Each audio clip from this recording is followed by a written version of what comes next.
And here I am. Hi, everybody. It's me.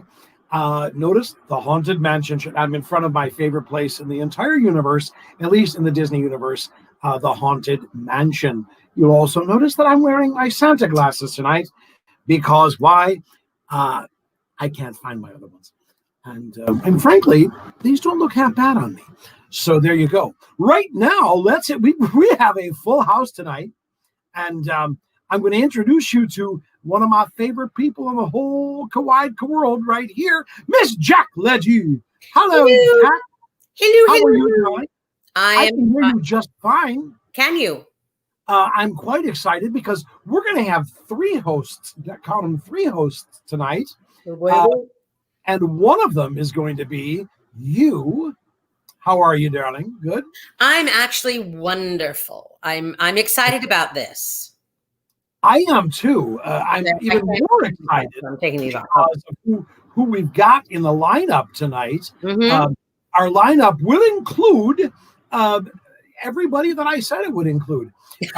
So I don't really know who's coming, who's not coming.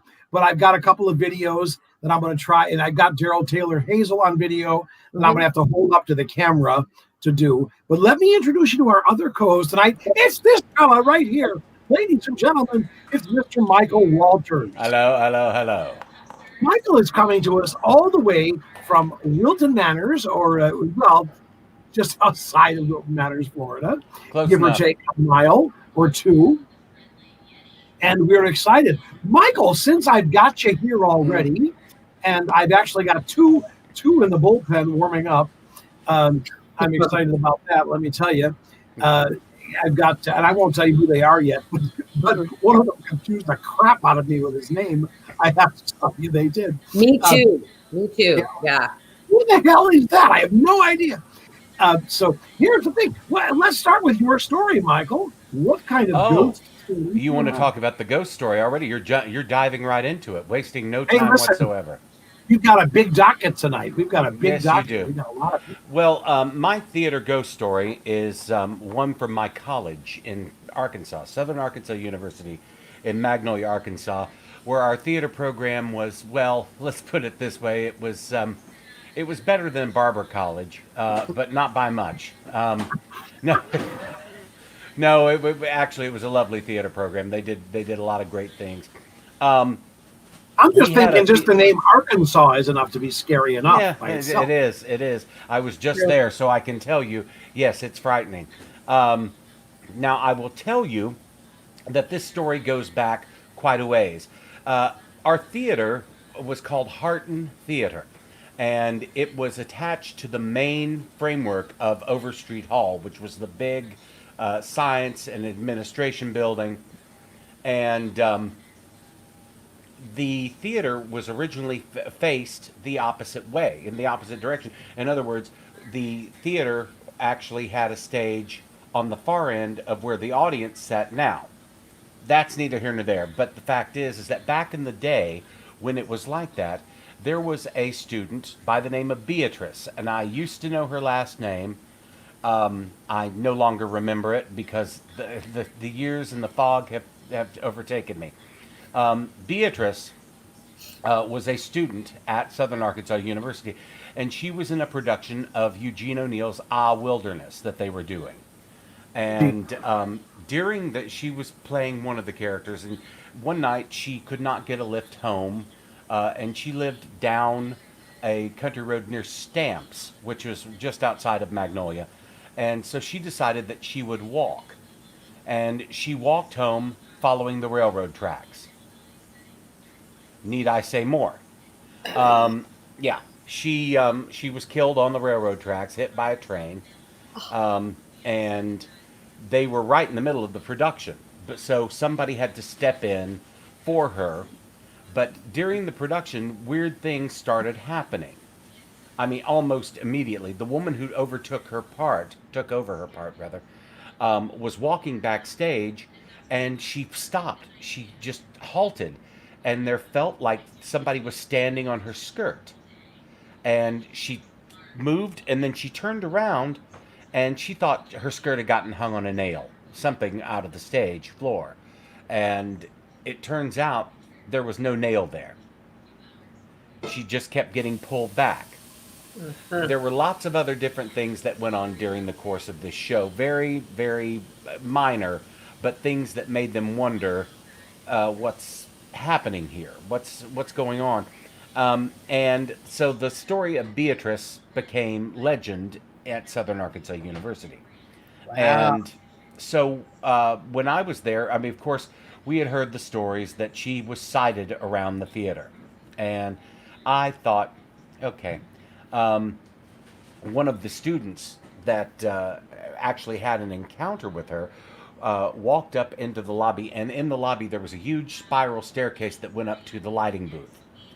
And he heard crying from the theater, and he couldn't figure out where it was coming from. So he walked up into the lobby, and sitting on the spiral staircase was a woman with her hands in her head in her hands, crying. And it apparently was Beatrice. And he looked again, she was gone. Now, my encounter with her, which is brief, but at the same time, it did scare the bejesus out of me. I was doing the scenery for Guys and Dolls. I was painting everything, all the backdrops. And I went into the theater at about 8 o'clock at night. I turned on all the lights. This was during the holiday break. And because we came back and the show was going into rehearsals. So I went into the theater, and we got hit with the biggest ice storm Arkansas had seen in 20 years. We don't get snow there. We get ice storms. Mm-hmm. And so you could hear the strangest things outside. You know, if you walked outside and clapped your hands, you would hear things shatter in the background. The sound waves would break the ice, which was very peculiar. Anyway, it was freezing cold in the theater, and I had all the lights on, the stage lights on, so I could have some heat. And turning around and looking up into the booth from the stage, there was this figure just staring down, and I froze. I didn't know what to think. I didn't know what it was, who it was. I just froze, and I thought, oh God, I have to go back up there to turn the lights on or off. And that was a very, that took a while for me to get the courage to go back upstairs. And, I'm with you. Yeah, and actually turn the lights off. But I did. But at the same time, I was singing Ethel Merman songs as loud as I could. Just Which to, would scare the hell out of anybody. Which would scare the hell out of it. That's what I figured. And so I got upstairs and turned the lights off, and I realized, oh shit, I'm in the dark now. Way to go. Good Way move. to go. So I went down the staircase very carefully into the lobby, and I said, Beatrice, shut up. Shut up, Beatrice. And she never bothered me. But that was my sighting of her. There were other actors who had little encounters with her, and over the years, so the legend had grown and grown and grown that we had our own theater ghost by the name of Beatrice, who was a student that was killed on the railroad tracks and hadn't received the opportunity to play her role. Now, things had happened in the theater that things that usually only happened to actresses that were in the negative. And so everybody kind of figured out it was because she never got to play her role. Wow, that's that is amazing. No, But she was- I'm not surprised. Very A bit strange, very vindictive. strange story. But I mean, there were guys who saw her, but she never did anything untoward towards the men. It was always the women that she seemed to harass. Makes perfect sense. That's what I would do. You know, I'm sitting here in this shirt, Michael, and you were actually with me when I bought this. Yeah. This was my one of my first visits out to Disney after the COVID started. Awesome. Fun stuff, my friend. Wow. Now, ladies and gentlemen, I would like to very quickly, I've got a video here of a young lady. Jack, you know who this is, and for the life of me, Her name has escaped me completely. I don't know offhand until I see the video. But You will tell us who it is after I put the video on, okay? I shall do so. Yes. Pretty quick story. Here we go. Hi, my name is Carla Ehlers, and this is my ghost story. When I was a senior, well, a super senior, it was my last year at Rollins, and I was auditioning for Rollins Dance out in the Annie Russell Theater, and I was on stage stretching, and then I looked out into the audience and saw walking across the back side of the audience, close to the entrance of the theater, a lady in all white, just kind of walking slowly across the back of the theater, and she got all the way to the corner where you go off into the house manager's area, or you can come down the stage right of the audience of the theater. And so she came around the corner, and I saw her pass one or two pillars, and then I didn't see her pass any more pillars. So I was sitting there stretching on the stage, and I saw Annie Russell just walk across the back of the theater, come down stage right, and then disappear behind one of the pillars, just gone. I also have another little story when I was at the Annie Russell Theater in the trap down underneath the stage getting ready for a show. I was on the makeup crew for that show. So I was downstairs in the trap by myself, which is just a bad idea.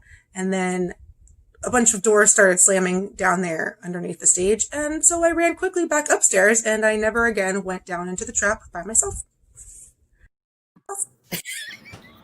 That was my friend Carla. Oh, but I didn't have to do it. Ask Annie Russell. That's kind of cool because the theater was named after her. Joe, your sound is very muffled. Yeah. Part of the story. Well, hang on a second. I'll see. That's better. You're back. That better? Yeah. All right.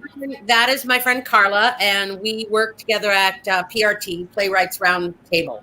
She's awesome and a breakthrough. We've worked together. She's awesome. There's September Love Ruddle. Yep. Ruddle. Saying, Yep. Carla Ehlers, I see you.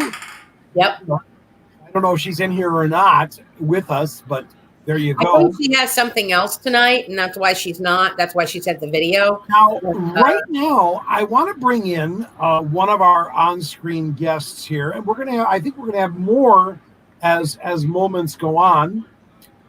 For those of you who want to be an on-screen guest, if you haven't already done so, I want you to send me a text, not in the chat discussion room of the broadcast itself, but through actual chat to Joe Zimmer, whatever this thing is, Facebook, okay? Right now, we're going to bring in one of our, I can't talk. I got to tell you, I don't know, can you guys see the green room or not? Can you, the three of you? No, I can see some of the comments. Yeah. Across the bottom here, on my screen, I can see 5 of us here, okay? Oh, wow. All 5 of us. Varying degrees of what but what I'm seeing is so far is we could actually make the film 5 Shades of Grey right now, is what I'm seeing. No. Yes. So right now we're going to bring in the one and only. This is the guy actually who started us, was our very first guest. Yeah. On this show. Yeah. It is Mr. Ron Schneider. And there he is. Man. You lost your head. There's his mouth. There we go. Actually, it's David S. Pumpkin is who it is. Oh, I love that. I have a very stupid story, real quick, reference to David S. Pumpkins. We have at Costume World the store that I work at. We provided the orange pumpkin coat for Tom Hanks on Saturday Night Live, and yeah, we have the coat, and people rent it. It's very hilarious. And I showed it to somebody today, and I said, Tom Hanks wore this. No, he didn't. No, he didn't. And I showed him the picture of him in the jacket. Well, that's not the same one. Yes, it is. We provide costumes to Saturday Night Live. And so it's just made me laugh, because every time I see David S. Pumpkins, I think of, aha, the coat. Mm-hmm. That's Costume World down there in Boca. It's in Pompano. Right? It's in Pompano. Pompano Beach, Florida. Folks, if you've never, we talked about this a little bit last week on the show. If you've never been there, and if you ever have the opportunity, if you're in that area, Find it and go. Okay, it is so cool. Ron Schneider, how are you, my friend? Very well, sir. It just occurred to me, I have spooky stories, but didn't remember I have one ghost story, and you're going to love this because it's a ghost story that took place at the Golden Horseshoe Review. Oh, oh. But nobody would know anything about it except me because it's very personal. When I got my dream job to perform as the comic at Disneyland's Golden Horseshoe Review, it came time for my very first show. And my girlfriend at the time, Kim Hancock, was sitting in the audience for my first show. And I gave her my little Super 8 movie camera. And I said, I want you to film my first performance. Now, if you know Kim, Kim can't take a decent picture to save her life. Everything she's ever shot, no head whatsoever. She just gets your feet and your stomach, and that's about it. I got the film back, a couple weeks later, because this is back in 1980. I get the film back, and she had got everything. She had caught every moment. I got my entrances, got my exits, perfectly framed. And I asked her, I said, how the hell did you do that? And she goes, your dead grandmother was standing next to me telling me what to shoot. Oh, Wow. oh. That was the most amazing thing in the world. So there's no other explanation for it. How did you react? I bought it. I bought the whole thing. The thing about my grandmother, she had a stroke, and she was in an old folks home when I got my first medicine pitchman job. I went to the old folks home where she was there, and really out of it. But the first person I ever did my medicine pitch for was I burst into her room at the old folks home with my medicine bag that I just gotten from Magic Mountain and my bamboo cane, and I did my medicine pitch for her, and I made her laugh. And that's the only time she ever got to see me do what I wound up doing for the rest of my life. She was a very, very, very dear lady, my mother's mother, and I loved her dearly. She was a terrific lady. I don't know if you recognize that name down there, Ron, but Beau Bergeron, who happens to be Ted Bergeron's offspring, it said, another horseshoe star. There you go. We breed like Ron, rabbits. that's awesome. Interesting, not a theater ghost, but or maybe not a ghost at all. I don't know. But after my mom passed away many years ago, I remember when I was a kid, one of the things that still sticks in my mind, and every now and again it still happens, believe it or not. But when my mom and dad would go out for dinner or for a party or whatever, the scent, the smell of her perfume would linger in the front hall for some time after she left. So we could always,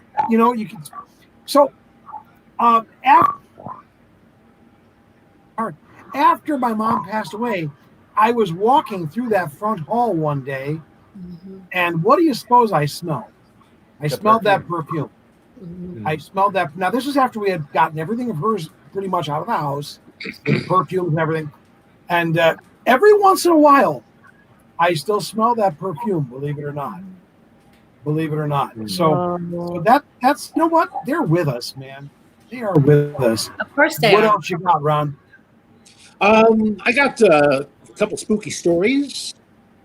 This one was written by Gary Owens. It was on one of his albums called The Ballad of Willie Jackson. There's a story that they tell when the truck stops late at night. It'll turn your skin gray. It'll turn your hair white. It's the legend of a rig that went wild one day and carried its driver, Willie Jackson, away. He was rolling out of Memphis. The rain was coming down. He thought he'd get some coffee when he stopped at the next town. The freeway sign said Truesville, about a half mile ahead. If Willie known what waited there, he'd have drove all night instead. He pulled into this diner, just wanted to get dry. The faded gypsy waitress had the devil in her eye, but Willie didn't see it. That's where he made his slip. He drank and walked back to his truck and didn't leave a tip. About a mile down the road, the truck began to speed. Old Willie stopped on the brakes, but they refused to heed. He took the turns all by itself, but how could this be real?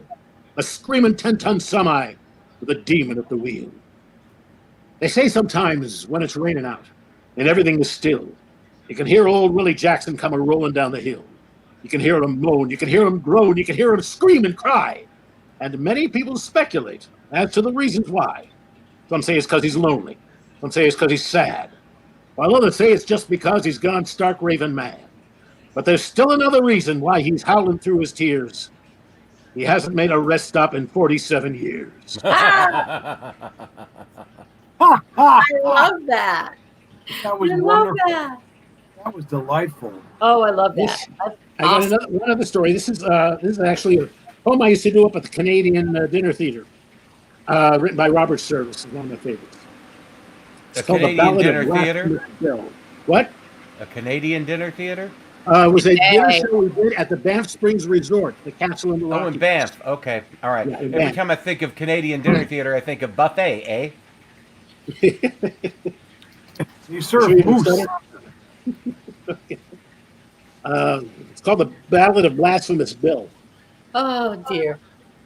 I took a contract to bury the body of blasphemous Bill Mackay whenever, wherever, or whatsoever the manner of death he die. By battle or murder or sudden wealth, by pestilence, hooch, or lead, I swore on the book I'd follow and look till I found my groomless dead. For Bill was a dainty kind of cuss, and his mind was mighty sought on a dinky patch with flowers and grass in a civilized boneyard lot. So I painted a 3-foot slab of pine. Here lies poor Bill Mackay. And I hung it up on my cabin wall and waited for Bill to die. Years passed away, and at last one day came a squaw with a story strange of a long deserted line of traps way back of the Bighorn Range. And in that tiny hut, and in their great divide, where a white man, stiff and still, lay all by his lonesome self. And I figured it must be Bill. So I thought of the contract I made with him, and I took down off the shelf the swell black box with the silver plate he'd picked out for himself.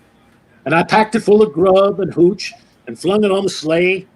And I harnessed up my team of dogs and lit off at dawn of day. North, north, through a land accursed, shunned by the scouring brutes.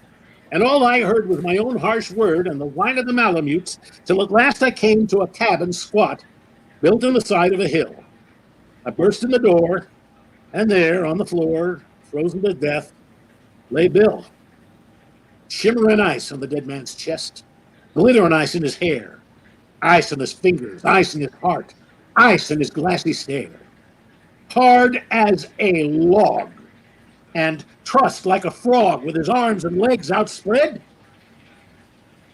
I gazed at the box I brought for him, and I gazed at the twins dead. Did you ever stand in a frozen hut in the shadow of the pole, with a narrow coffin 6x3 and a grief you can't control? Did you ever sit by a frozen corpse that stares at you with a grin that seems to say, you may try all day, but you'll never jam me in? So I buried Bill, as the contract was, in a narrow grave and deep. And there he awaits the great cleanup when the judgment sluice head sweep. And I smoke my pipe, and I meditate in the light of the midnight sun, and sometimes I wonder if they was the awful things I'd done. And as I sit, and the preacher speaks expounding of the law, I often think of poor old Bill, and how hard he was to saw. Oh, knew it. Yes. That's too much fun. That's too much fun. Oh, Ron, That is thank you hilarious. so much. oh my Ron gosh. is actually sharing a little bit of what you're doing right now, just for a short time. Am I right? Mhm. I'm doing the next couple nights. I'm doing storytelling at Fantasy Resort, Fantasy World Resort over in Kissimmee. I'm doing a short storytelling show there, and those are a couple of the stories I do. And that is the big hotel with the indoor pool in the middle of it, is it not? Could be. I know. You know what? We talked about this. I don't think that's the one. This one is closer to 535.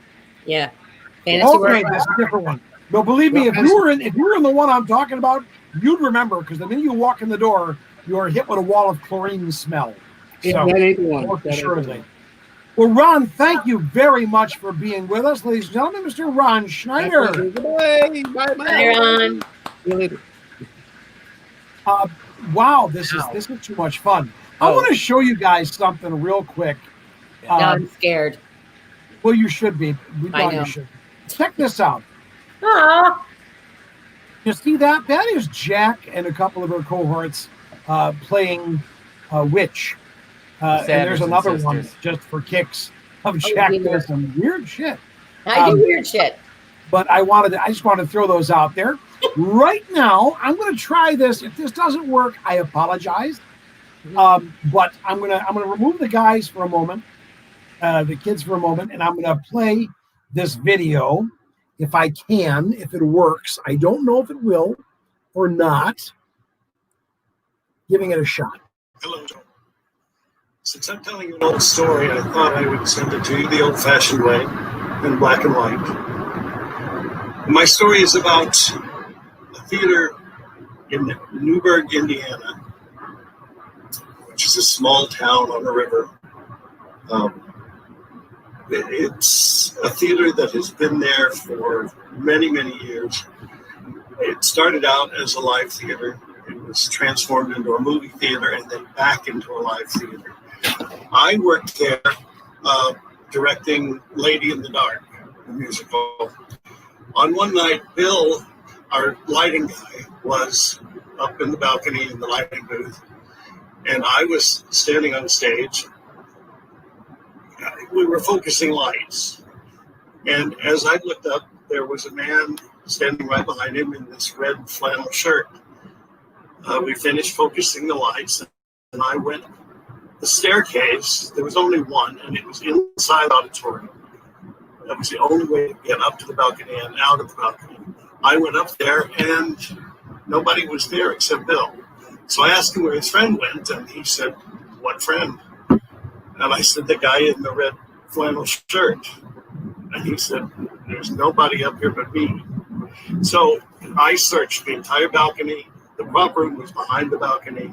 There was the old projection room was back there. Nobody was to be found. I thought, well, maybe it was somebody who belonged to the theater company and they had gotten in and out without me seeing them go up and down the stairway. A few days later, I was in the theater by myself, standing on stage, and I turned around and there was this old woman there. I say old, she's probably at that time younger than I am now. She frightened me. I asked her who she was, and she said she was the owner of the building. We talked for a while. She said, "So have you met my father yet?" Which I thought was weird because she was pretty old. I figured her father would be ancient by then. And I said, "No, I don't think so."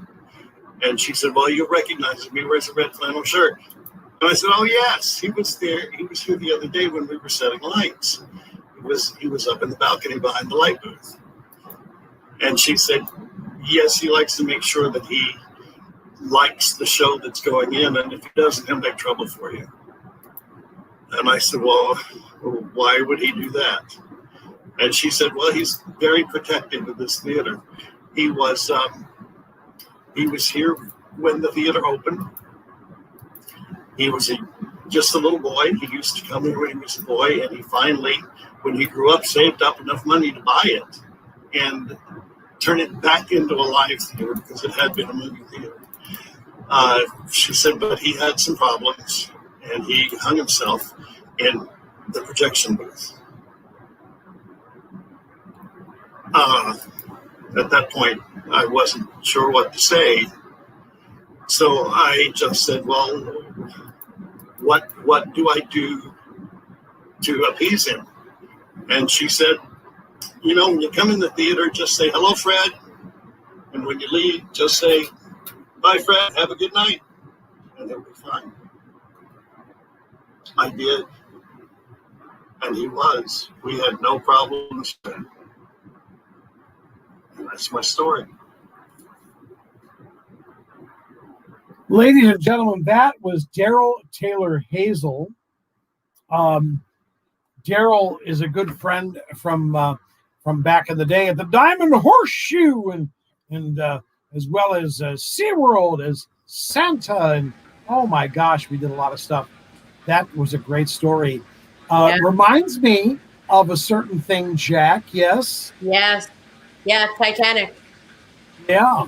Yeah. At Titanic, the experience, now more so at the original venue. Yeah. We had, do you remember the name of the little girl, Jack? Catherine. Catherine. Yeah, a little girl named Little white Catherine. dress. Yeah. Would scare the crap out of all of us, indeed. Yeah. The best one though is the best one. I really want us to tell this one is Bill said the night that Brittany had the recording device. Remember on the staircase? I do indeed. Let's come back to that. Let's come back to that. But yeah, that's lots of time for that us. has happened too. You got something, Michael? Yeah, I do. I totally forgot this story, and I'm glad I remembered it. But we were talking about, like, Daryl's story was not negative. It wasn't terrorizing. Right. And sometimes there are spiritual stories, ghost stories that are uplifting somewhat. And I will tell you one very quickly. I've mentioned Costume World. In that big warehouse, which you have been in, Joe, you know how all the Broadway costumes are lined up. I mean, they have costumes in there that have been worn by actors since the 1800s. I mean, some of these costumes are part of the Brooks Van Horn and Eves Brooks Costume Company collection. And they have been around in New York theater forever, and theater all over the country. Now, I will tell you that being in that place with the lights off is very creepy, or just the dimmer lights. It's very, very peculiar, And we're talking floor-to-ceiling racks of costuming.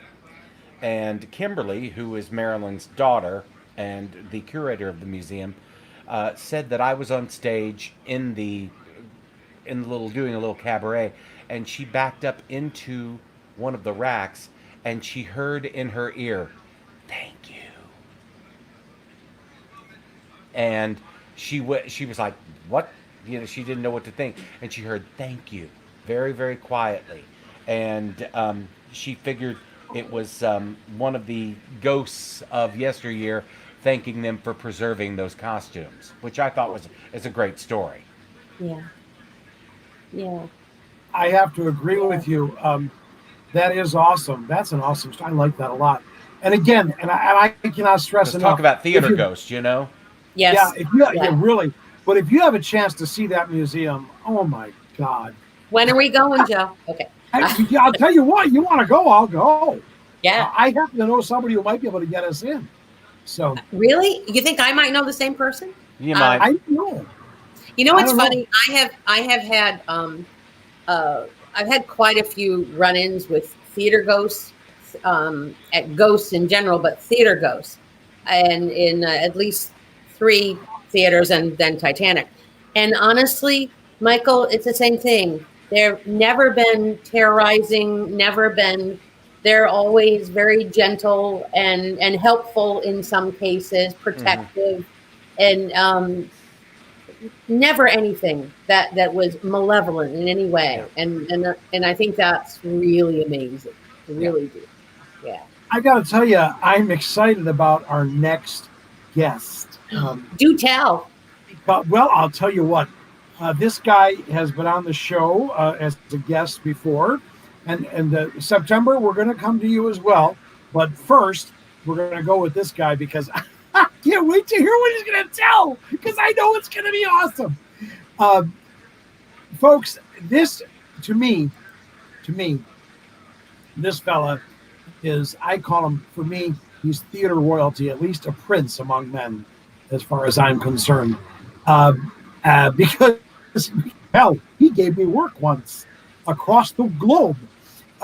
So, ladies and gentlemen, right now, without further ado, the one and only Mr. Michael LaFleur. There he is. Yay. Hey, everybody. Awesome. Hey, Michael. How are you? How great to see you, sir. So very great to see you. You guys too. This is fun. This is a fun show. This is a blast. Now, Michael, you're coming to us from where? I am in a place called Northeaston, which is about 25 minutes out of downtown Boston.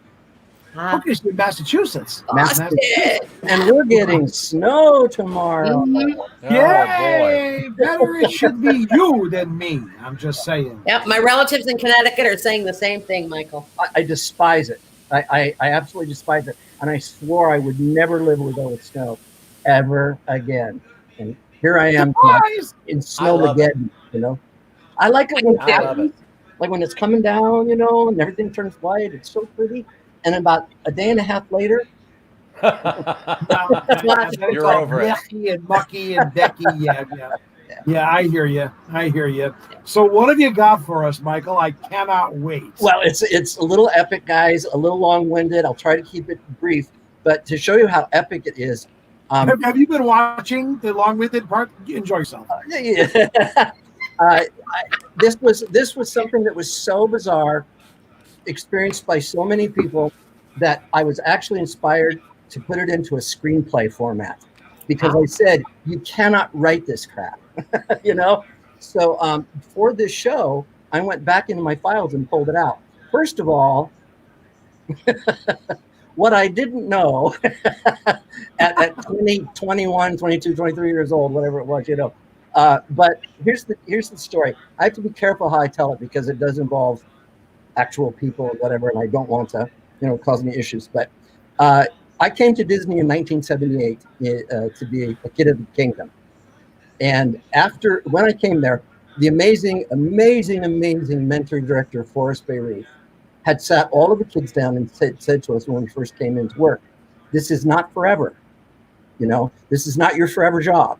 Yeah, and at that time, if those old timers remember, you got a 1-year contract with Disney, and if you wanted to come back, you had to go through the whole audition process. And I don't mean like special; you had to do the whole thing over again. History repeats itself. Yeah. So when it came to nearing the end of my contract, I was once again very young. Disney was a major score for me. I did it. I was a kid of the kingdom. At that time, there was no Epcot Studios. There was the Kids of the Kingdom and the Hoop-De-Doo Review and the Diamond Horseshoe. And that was it. And if you weren't in one of those shows, you weren't working at Disney World. So myself, I thought, well, there's no way they'll bring me back, or just whatever. And also being so young, I had so much to do. So I turned in my notice, and when the contract was over, I suddenly found myself totally unemployed.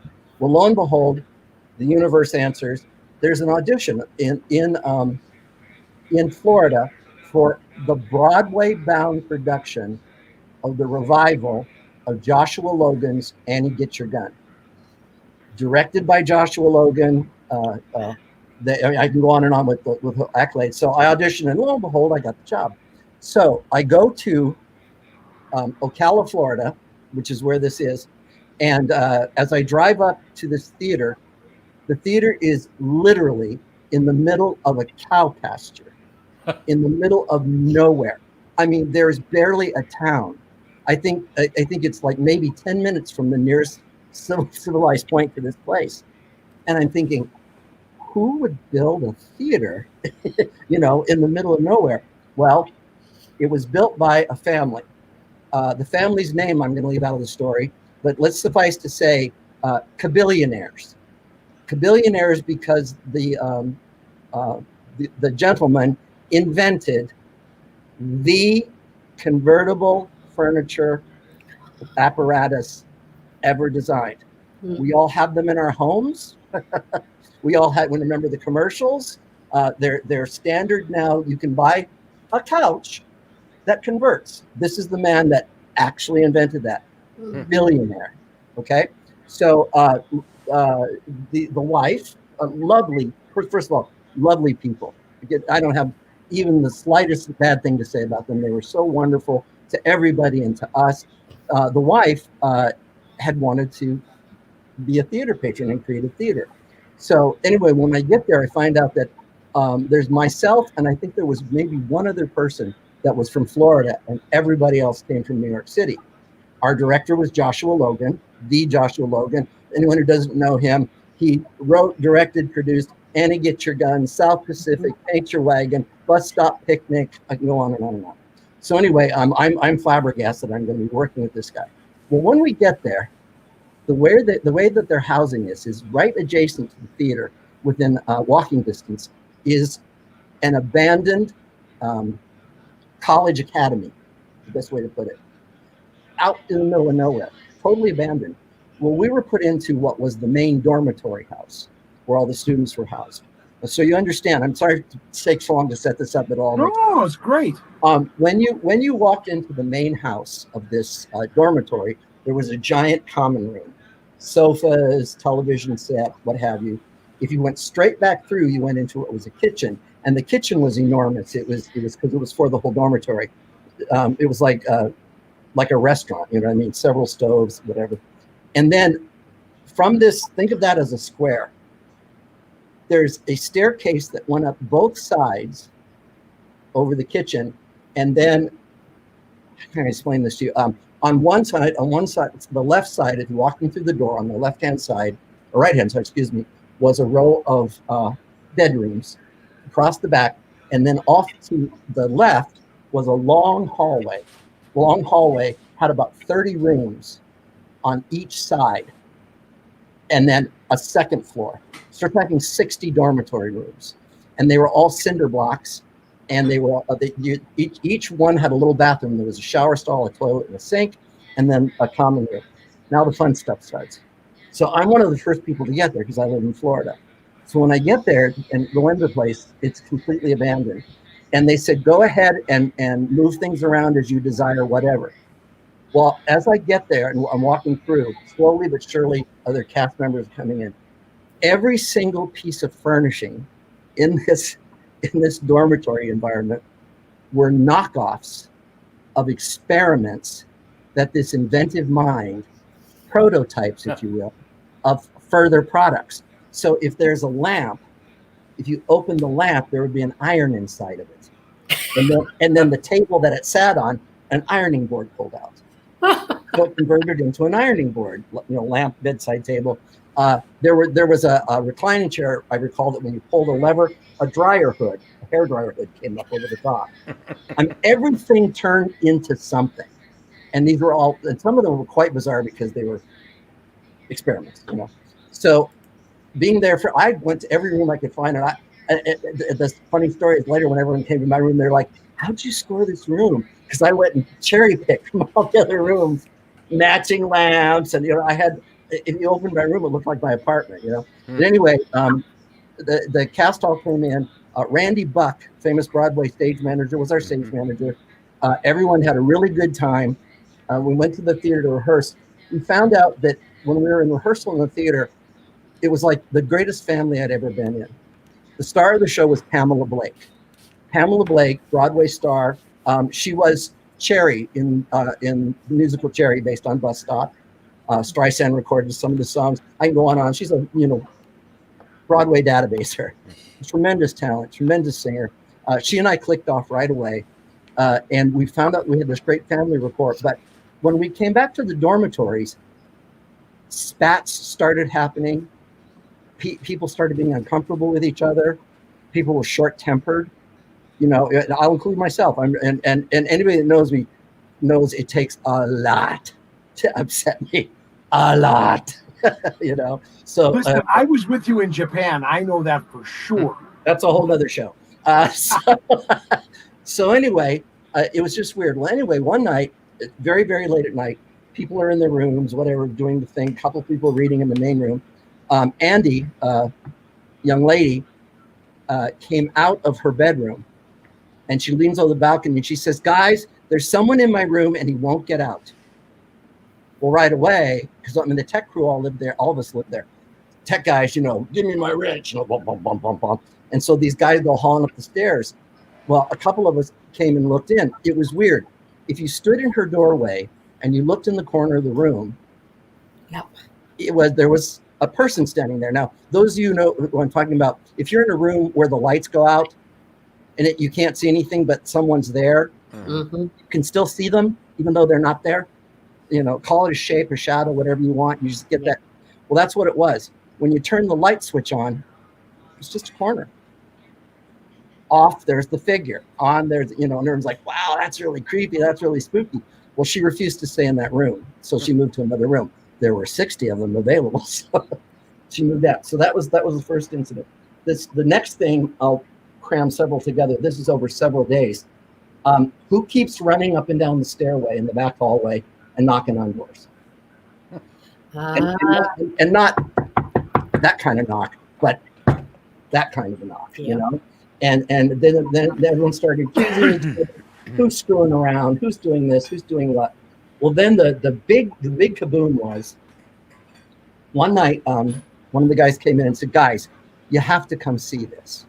All right, more setup. When you walk out of the front door, double door of this dormitory room, there's a little pathway that goes down into what looks like shrubbery, like a little park or something. Well, if you go past the shrubbery, there's a little chapel. And when I say little, I mean little. I mean, I think there were 6 pews, and each pew maybe held maybe 4 people. It could fit in my kitchen here. You know, it was tiny, with a little altar, little podium, 2 candlesticks, no religious symbolism, no crosses, nothing, just that. Well, that thing had been boarded up and shuttered and locked. Well, this is the middle of the night, and the doors are wide open, and the candles are lit. Right? So now we're all going, yeah, So who's lighting the candles? Who's whatever. Mm-hmm. So we're talking about the next day. Well, Randy Buck calls us in and sits down, very serious, and he says, no one is to go near that chapel. It's off limits. Anyone goes there, you're fired. I mean, it was really hostile. And we were like, well, okay. So we decided that we leave it out. Well, the next night, same thing. Doors open, candles lit. Mm-hmm. They called the house. They said, come down. All the authorities came down that needed all the big brains and everything. And we said, look, we did not do this. So then there's all this silence. Then we get called into the theater again, and we're told that we're not allowed to go outside. There's all this stuff going on. Well, the woman playing Dolly in Annie Gets It Done, who was let's call her the matriarch of the company, she decided it was time to go have coffee with the madam of the house, this billionaire, who, by the way, their house is a replica of Tara from Gone with the Wind. Verbatim, because it's her favorite movie. So off she goes, no, at lunch. Well, she comes back, and she's like, you guys. And she sits us down, and apparently Teresa spilled and told her the whole thing. So the reason that Academy exists is the family had a son that had several, let's call them issues, and let it go at that, just issues, and had been thrown out of every single major academic establishment on the planet. So they built one, because if they owned it, they couldn't kick him out. So apparently that's when this academy was built and when it operated. Well, there was a lot of trouble with the guy, and he one of the big things was he married there was trysting with and married a migrant farm worker, a young lady, much to the chagrin of the parents. This was not a racial thing or anything like that. It's just that these are billionaires, and she was a migrant farm worker, and so there was a lot of issues with that and everything. Well, he married her against their wishes. I hope I'm getting this part right. They're together. Let's say they married her with their wishes. Well, allegedly she found him trysting with a male student in the summer house, and she shot him and killed him. Oh. Okay, so that's when they closed the academy down. They closed out. Well, there was another scandal in addition. Apparently, he had impregnated one of the female students, who also took her life. She hung herself in the corner of her bedroom, which was the bedroom that Andy was staying in when we saw the figure in the corner. Mm-hmm. Okay, so everyone's like, what is going on? And apparently the story is that they've been aware of this presence. This is nothing new. They thought opening this theater would cleanse everything. To what Michael said, it was an absolutely phenomenal experience. The theater itself, there was never any gloom or no matter what happened before, the theater was a happy place. But when we went into this academy, this dormitory, things went sour. Okay, so finally we're given the you're all going to be fired. We're going to shut the company down. So off limits. Well, a couple nights later, the doors are open to the chapel. No light, but the doors are open. And someone comes running in the door and says, guys, it's in the chapel. It's in the chapel. And we're like, what? The shadow, the shadow, the shadow. So, okay. Well, this one guy, his name was Walter, literally grabs like one of those wrenches that that you murder someone with, the big giant things, and says, "I'm done." And he walks down, and we all go through, and he walks through the path, through the front door of that chapel, right down to the figure that we all see standing there, this shadow again. And he's walking down, and he's like, you MF, I'm gonna, and blah blah blah, a big butch guy.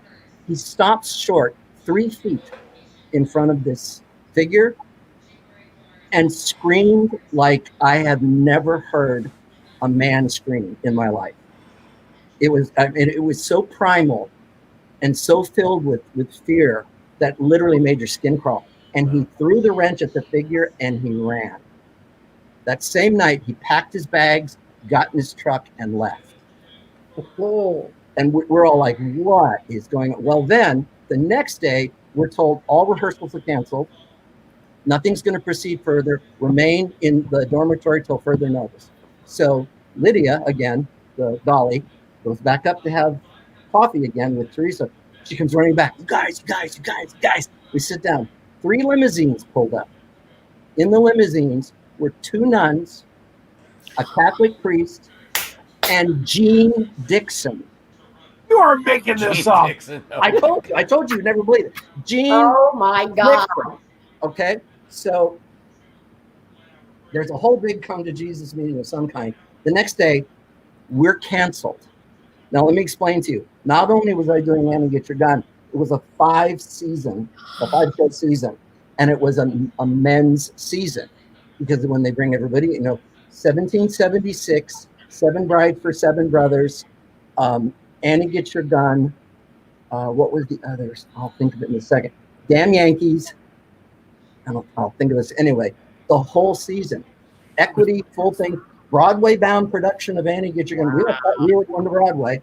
To show you how much we thought so, Dolores Gray attended opening night. There wasn't opening night. I'll get that in a minute. Anyway, so we were told that we're going to open Annie Get Your Gun, and that after that they would reconsider all contracts. So we go in, we open Annie Get Your Gun, packed house, an incredible gala, like something out of a movie. Dolores Gray was there. I mean, you go, look, because it was all Josh Logan's New York buddies who all had flown down for this big opening. So it was a really big deal. Second night, not one ticket was sold. Third night, not one ticket was sold. Fourth night, not one ticket was sold. Okay? And we're like, what's going on? This was another big meeting. We'll come to find out, these lovely, lovely people who built this theater, who were running it themselves, well, any kind of infrastructure, just running it themselves. The first question, and I believe it came from Randy, was, have you done any advertising? And they're like, well, what do you mean? Are there posters? Did you put ads in the newspapers? Does anybody know this is even, well, no. They hadn't done any of that because they just thought, we're building a theater and it's open. And just like on Broadway, everybody just comes, and not to be insulting to them at all. I'll stand by their side and say they honestly just didn't know any better. And why should they? Right. So anyway, that day the decision was made to close down the theater. Yeah. Wow. Close the season, not just the theater. Yeah. So we were all told to pack and to get out, and we had a day or 2 to get out. Well, allegedly, somebody, actually it was a free-for-all, everybody that left that building grabbed, an iron lamp or, or a vibrating footstool, whatever it was. I mean, the place was looted, you abandoned actors, you took their work away from them, off they go. Truth be told, though, it was pretty much made clear, listen, don't worry about it because repair and everything, it's all going to go anywhere. So there was really not that big a deal. Well, as I was leaving, I looked and the doors of the chapel were open.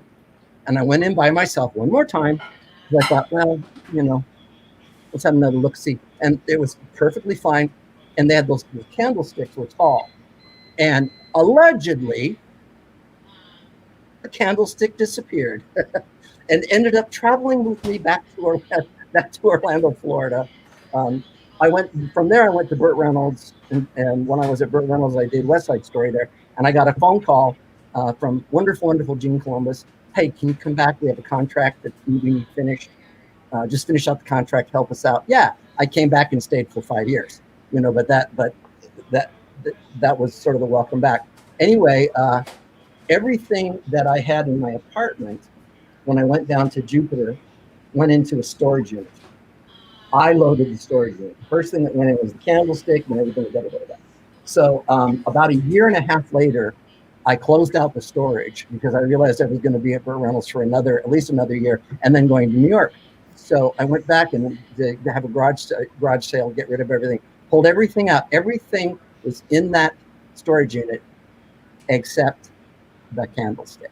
Now, I'm telling you right now, if you went back to that chapel, that candlestick is sitting in that chapel. Yep. I would be willing to bet that's true. Yep. Yeah. To your knowledge, exorcism. Is that theater and that chapel still standing?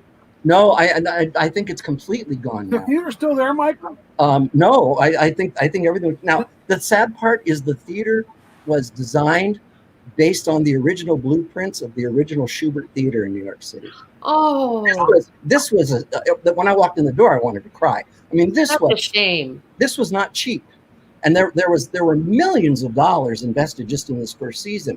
And the ghost stories aside, the reason it failed is because there just wasn't the right infrastructure. That's all there is to it. Yeah. Or any understanding of the depth of one must go to. And I've rescued theaters, I've opened theaters, and the first thing I tell people is, if you're counting on ticket sales, you're closed already. Mm-hmm. Yeah. Well, that's what to it. And let's be honest, it was Ocala. I mean, come on. Well, the weird part, not only that, but literally, I think that we figured out that Orlando was 3.5 hours away, 3 hours, something like that. It's about 3 hours, 2:45. Yeah, Jacksonville, when you do it all three, the closest resource of audience, we're at least a 3-hour drive away. Yeah. Who's going to drive to Ocala to see Annie get your gun? Horses. I don't care who's in it. Yeah. So, anyway, that's my Michael. That was awesome. Wow. Thank you so much for taking the time to be with us. And we're going to do another show with just you again. Just so you know. You guys are because I think we could probably do an hour on Japan alone. Yeah, absolutely. I do have something to say, a shout out. I'm working with a New York production company. We have several things that are in limbo right now. One of them, we're developing a one-man musical based on the music and the work of Tom Lehrer, which is now just in the public domain. Yeah, which he did after we had arranged everything. The good news is, it's public domain now. Yeah. Hello, Tom, who, by the way, is an amazingly sweet man. Anyway, we're developing that. We have a musical based on the life of the Mad Hatter that's in development. We have all these amazing projects that are all just in limbo right now, including a 6,000-seat Cirque-style show in Macau. That was Plus, I have a couple things coming up with Dragon and other. There's all this work that's coming in. What I want to say is to all the Disney people out there that just have, ended part of their life. Yeah. Joe knows how to get in touch with me. I have my Facebook page and everything. Please, please, please send me your EPKs, send me your resumes, send me your pictures, send me anything that you can. I can't promise anything, but I do promise you that you'll be the first batch that we look at, because my God, it is the greatest entertainment resource on the planet. Some of the greatest talents, many of whom are right before me right now, that I've ever had the honor and joy of working with, have come from there. And if there's anything I can do, I can get you through the sign-up procedure and onto the casting table. Sure. So, and I mean that sincerely. I'm going to regret saying that, I know, but please pass it on. I will take anybody's information I can right now. If there's anything that I or someone that I'm associated with can do for you, we'll do everything we can. Fabulous. That's You're wonderful. Prince, Michael. You're Prince. Oh, do you remember what I said? Do you remember what I said at the beginning of this? Yeah. That before I even brought him on screen. Well, you know what? That is what our business is about. Well, people What it should be about. Yes. People did it for me.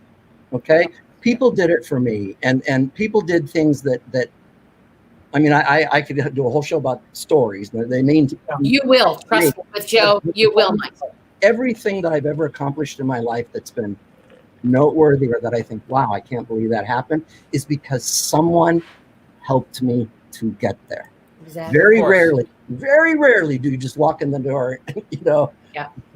and go, I want. Nobody does it alone. Yeah, I can honestly say the same thing, and you're one of those that helped me. Oh, well, amazingly. Incredibly talented. Why wouldn't I? Thank God bless you. God bless you. It's very nice of you to say. What's I'm old now. Yes, but still talented. Yes, he is. Thank you, Michael. Yep. Thank you, Michael. I love you. We all love you. Take care of yourself, okay, buddy? Bye, everybody. Ladies and gentlemen, Michael LaFleur right there. That's Yay. wow. Bless Wow. you, sir. Bless you, sir. Okay, let me see. We've got three more people. Jack, we're not going to get to our stories tonight, but that's okay. We can do a Titanic night. What the heck? We added someone really exciting to close out with. But right now, September Love Rodell. Hi, Hello, baby. September, who's just a month off from October. What the hell? What do you got for us, September? So I will try to make it really quick. I have two really short stories. One was started back when I started in theater in high school back in the 90s, back at Annapolis High School. We had this old, beautiful theater with this very intricate catwalk system and everything, and we were doing Phantom of the Opera. And in true Phantom style, anything that could have gone wrong went wrong. From our director disappearing during performance week, to our lead actor not showing up opening night, our lead actress getting laryngitis mysteriously, props missing. I mean, you name it. It really happened during the show. But the one that got us was during Tech Week, and we're exercising all of the special effects, and we had the chandelier. And we had strung it up and we were ready to try it out, and not quite yet. We weren't pulling the rope to let it go, but we were coming up to it when the support rope of the chandelier broke, and the chandelier swung backwards and crashed on stage instead of swinging out over the audience. For real. Absolute real. For absolute real. Wow. So to the point that I have a picture of the techs and I all standing around this crashed chandelier on the stage. And I also was a journalist for the newspaper for the school. So, of course, I wrote a whole article about all of the situations with the Phantom. So that one was the scariest one. But like you guys were saying, most of the time you meet these ghosts and they're not really that scary. They're actually quite lovely. Yes. So I was helping the technical side of theater over at Howard Middle School, which is a lovely performing arts middle school in Orlando. It's the old Orlando High School. So it has a lot of history, and the kids love their ghost stories of some student locked in the well shaft of the elevator. I don't know, whatever. So I was teaching the students about the ghost light. And we pulled the ghost light out, and it was just so beautiful that night. And I had probably about a half a dozen of the techs still left. We ran with one main stage manager and 4 assistant stage managers, the deputy stage manager and a couple of assistants. And so the half a dozen of us, we walked to the back because it was so beautiful. I wanted to take a picture of it. So I pull my camera out and I notice the orb, and the orb's darting all over the stage. Well, yeah, you kind of think, oh, a moth, something catches, some lint in the air, whatever. So I called the kids over and I pulled my camera up and I was showing them, and I said, look at my camera and look at the stage. And they're looking back and forth, and they realize what they're seeing, that they're seeing this orb darting. And I mean, it's from one side to the other in a flash and coming back around. And so they all pulled their cameras up. Well, it wasn't on everybody's camera. It was only on some of our cameras. And it wasn't like it was on an iPhone and not an Android. It was like one iPhone 8 would have it, the other iPhone 8 wouldn't have it. And, things like that. So they kind of laughed it off. They thought it was really cool. So the next night, I had about 20 of my tech kids because they all wanted to take a picture with the ghost light. So we went to the back of the theater and we all pulled our cameras up. And sure enough, the orb was back. Except this time it wasn't on the stage darting around. It was back on the stage and darted out through the seats and went all through the auditorium itself, in and out of the seats and down and back up and back to the stage. So it got closer. So again, at the speed of which it was moving, we're not talking about a moth. We're not talking about something. It was really there. These kids really, really believed, and I was so happy to be able to share that with them, to show them, that there's something attracted to that stage. Too much. That fun. is so It was cool. fun. Yeah. It was very cool. Yeah. So, My God, thank you so much you're for welcome. coming Thank on you. and sharing that with us. That Thank was you, awesome. thank you, thank you. Thank You listen. Most importantly, you take care of yourself, my dear. You guys too. Be safe. I'll talk to you, sweetie. Ladies and Okay, gentlemen, talk to you soon. September Love Rodell. There we go. One of the best stage Awesome. managers. She's an awesome stage manager, by the way. Awesome. Now, Terry, ladies and gentlemen, hi, Terry. Hey, Miss T. Hi. Yeah. Hey. What have you Shell, got for us, I've my got a darling? couple different ones. Do what? Free- I'm sorry. I was falling asleep. I was enjoying these stories. So a couple different stories for you. The first one actually happened in St. Augustine. I was sitting in the old hospital and I took one of those ghost tours where actors would tell you the stories about how these soldiers were dying in the hospital and all this stuff. And, they were acting and they were telling their stories and it was neat. It was history, but they were still actors. Okay, cool. In this old hospital, they had benches set up in kind of like a U formation. And I was sitting on the very end. And I had someone sitting to my right, and there was no one on my left. And I thought maybe the person telling the story came over to my left and started leaning against me. And I look over, she's standing in the center of the room, still telling the story. But I still feel someone leaning against my shoulder. There's not anybody there. It goes on from there. The entranceway to the old city of St. Augustine, they tell you the story of this little girl who sat by that entranceway waiting for her dad to come home off that ship every single week at the end of the week because he made some short kind of supply run. And I had my camera, click, click, click, and I would see this little teeny tiny orb sit on one spot in one side, and my best friend took the same photo. Could not get that orb. Well, Jack, she's in that box, asked me for theater stories. I work in a lot of theaters around Orlando, and I kind of worked in two very distinct theaters. One is now closed, and one just announced that they're closing on Sunday. A theater downtown closed recently with Mr. Frank Hildenberg passing away not too long ago. And I was very fortunate to be a member of the Theater Downtown family for a very long time. I did a lot of lighting for Theater Downtown because I was one of the few people who knew how to run the archaic lighting system in that theater. And when I say archaic, that building was so old, it ran on candlelight power. As in, if you blew candle, you had to go into the spare room and Frankenstein style. Yeah. That building was over 100 years old. I've blown the candle twice. Once was mid-show. That was scary. It was, the light board was pre-floppy disk. Let's put it that way. It was that old.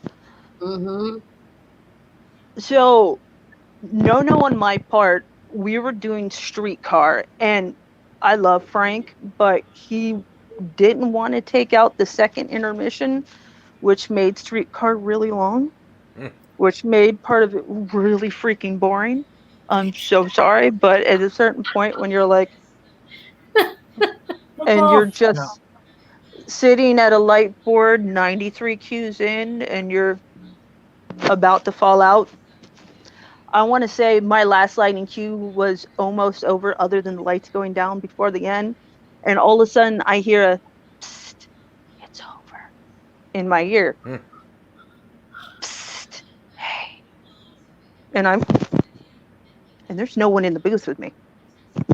Like, what the? Like, Uh-huh. and I'm thinking, okay, it's Frank. Frank's messing with me. It's got to be. So I run downstairs. I'm like, where's Frank?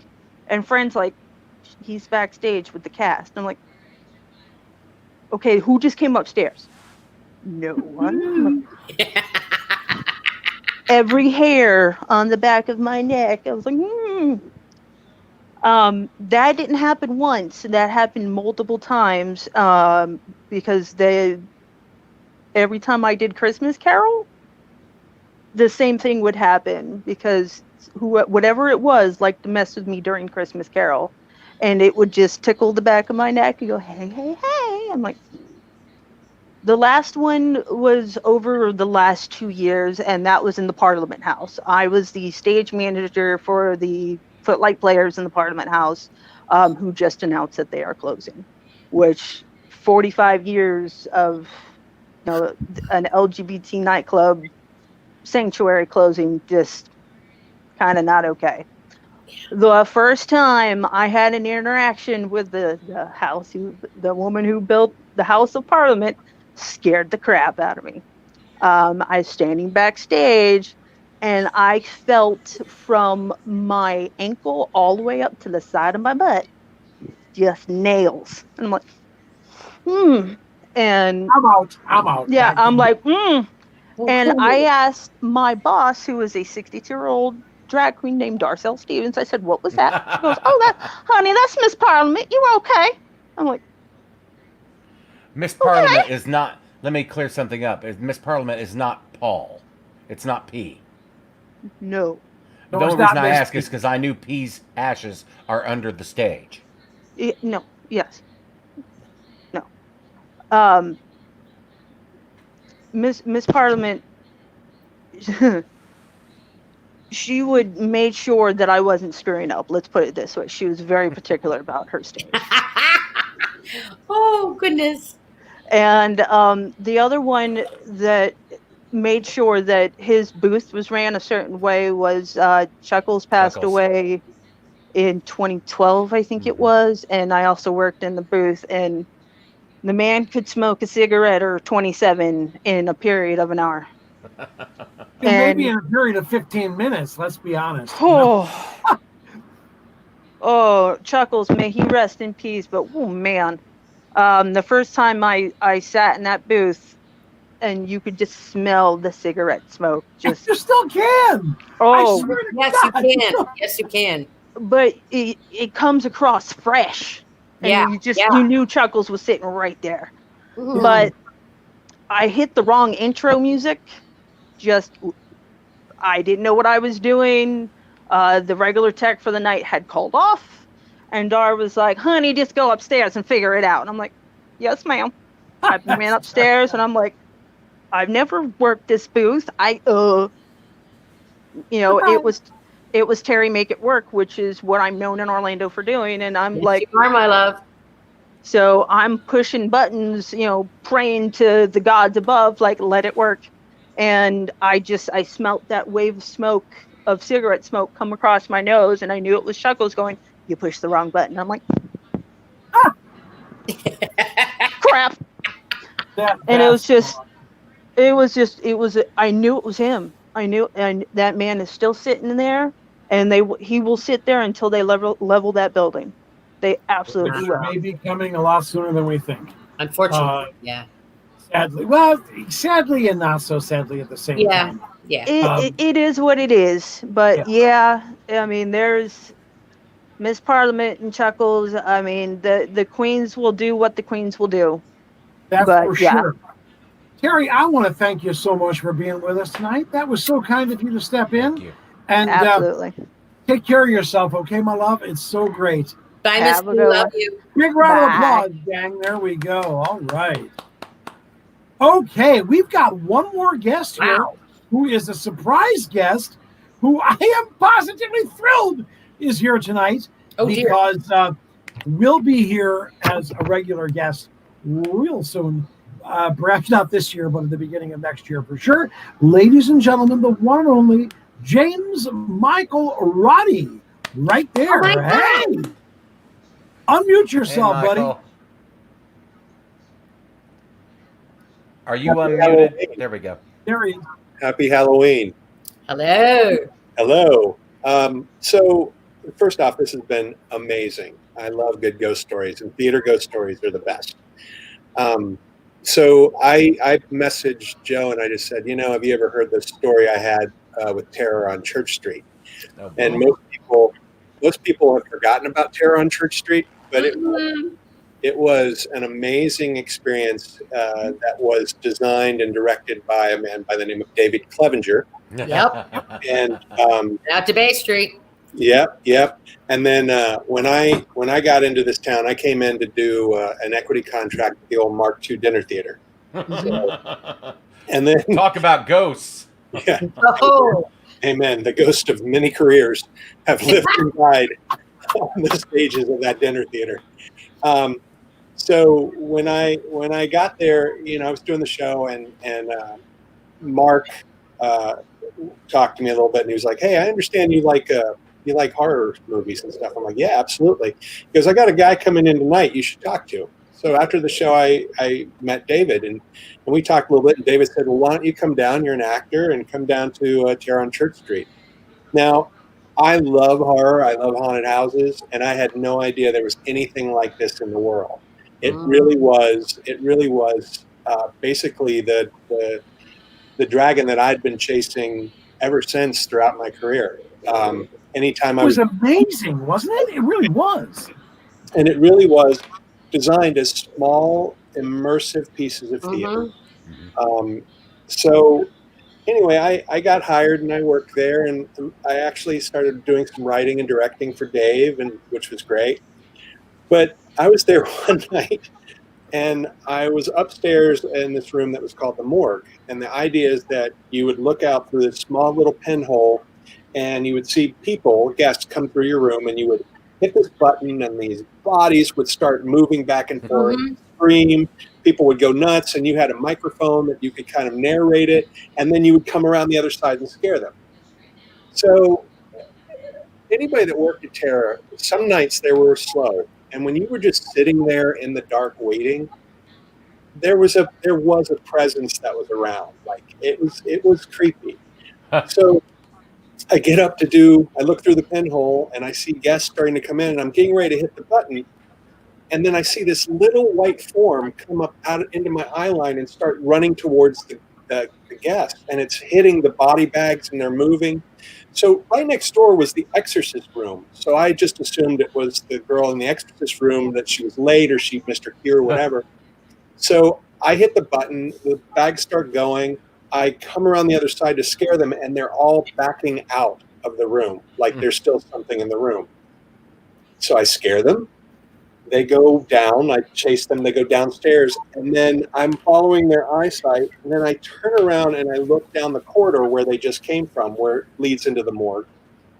And I see a form step across, and it was a completely white form that looked like it almost looked like it was a skier's unitard, right? There was no seams. It was all one piece, but where their face was a blur.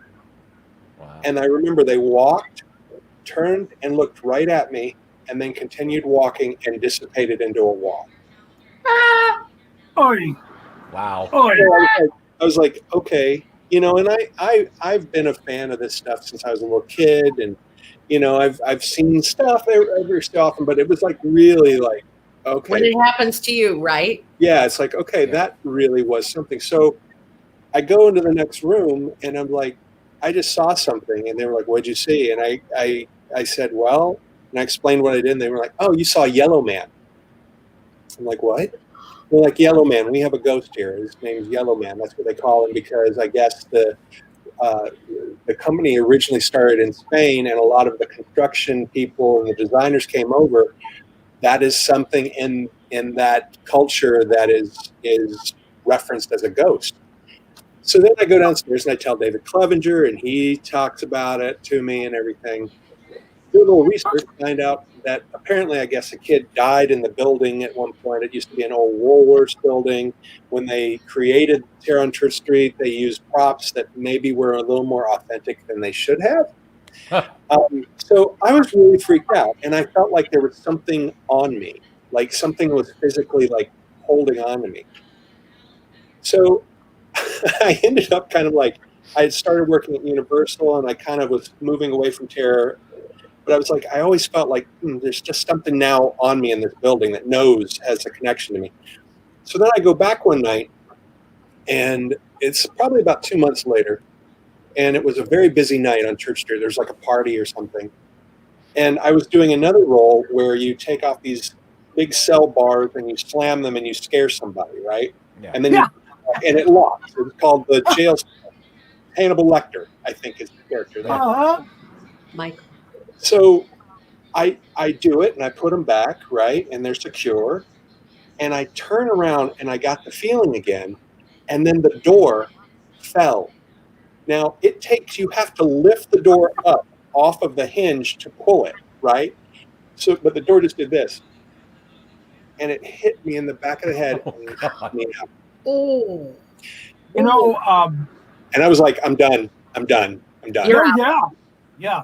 You know, you reminded me, Michael, of something that I should have thought of earlier in the week. But this particular show could not end without paying a short tribute to this fella I'm going to show you right now. Mike, you must have known Mike then. I think so at the same time. Yeah. Folks, this is a guy, and I hope you remember him, Michael. That looks familiar to you? Mike Acord. Mike Acord, my friend. Our dear friend. Mike Acord. I have something for you. Watch. I love that fella. Oh, if you do, hang on a second. Wow. If you make us cry, I swear to God, if you make us cry. So, go ahead. What's interesting is when I was there, I've always wanted to work in film. So we shot a short film there at Terror on Church Street. And Mike was the star of it. And then Mike also did a character because he loved horror hosts, right? Yes. So he had a character named Mr. Dark. Yeah. So, but when we filmed this, there actually was something that showed up on camera that we didn't see while we were there. And then the editor sent it back to us. And if you look at it now, you can kind of see it. I mean, it's video and it's very grained, but let me see if I can do this. Can I?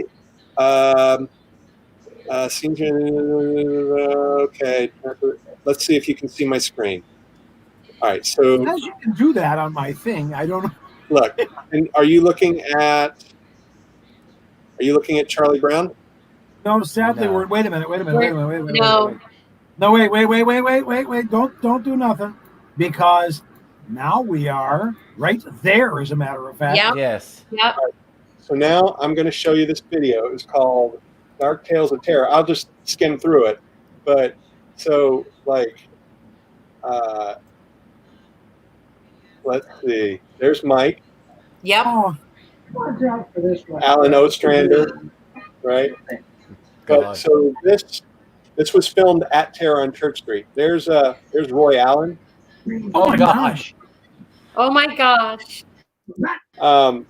Heather's in another one of these at the very beginning, if you know Heather.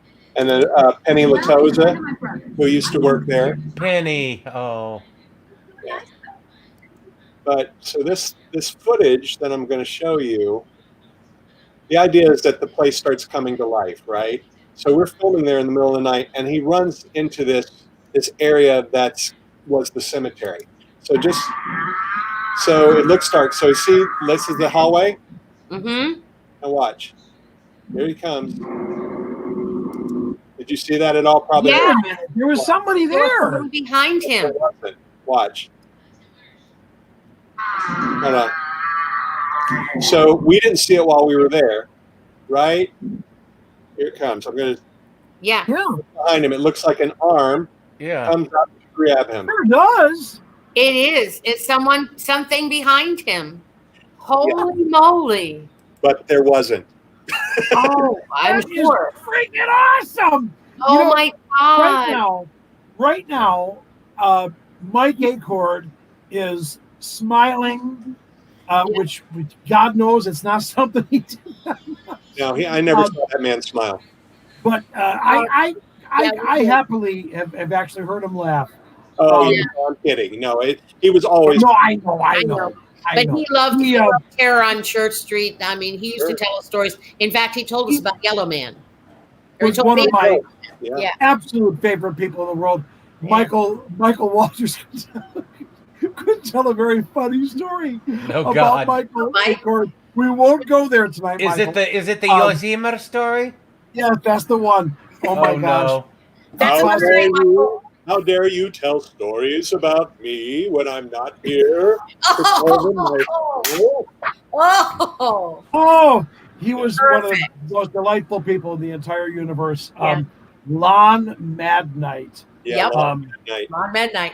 God, I miss that guy. I miss that guy. I really do.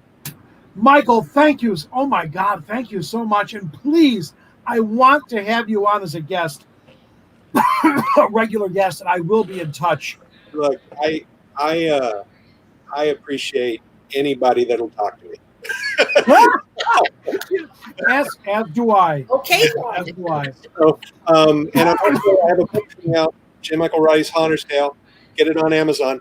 That was my shameless plug. But I have Ursula. Of course, you have Ursula. Yeah.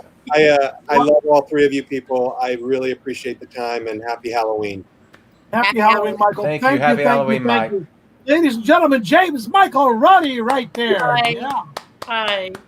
Oh, that would not have been that is the perfect ending for Halloween. Was it not? And we got Mike Acord in there. That's which, perfect. The perfect person I think had to happen. Yeah. Tonight. Yeah. Michael, thank you for being with us tonight. What a great pleasure to have you, as always. Take care of yourself. Take care of Doug down there, okay? We will do so. All right. Good. Bye. Remember, livesensacalls.com. Just want to throw that in. Yes. Mrs. Claus. Bye-bye. Bye, honey. Jack, my darling. Michael, everybody. Jack, my love, take care of yourself, kiddo.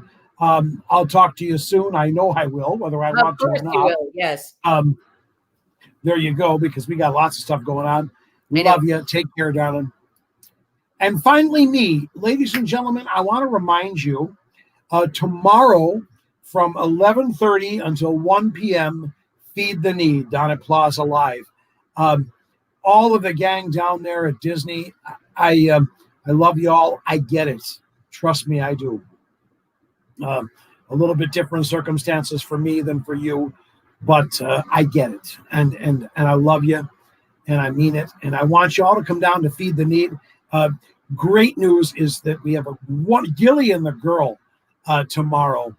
Two people who I spent some time with in Japan, in Osaka, doing the Harry Potter thing. So Mike Gill and his lovely wife. I'm so excited to see them after all this time. But they're going to be down there playing music, and we're going to give you some applause. We're going to give you some food, and I want you to come down, okay? Pride is nothing that you need to let stand in your way, okay? Just come down and get some of that love and get some of that applause. And know that you're not alone. Know that you're not alone. Remember what Mr. LaFleur said earlier, because you never know, folks. I can truly attest to that, especially with that guy. But last and certainly not least, when you're out there, folks, look for the helpers, because you know what? They're out there. They're helping. And when you find them, you become one, because the fact is, there's nothing better like a standing ovation. I love you. Take care, everybody. Bye-bye.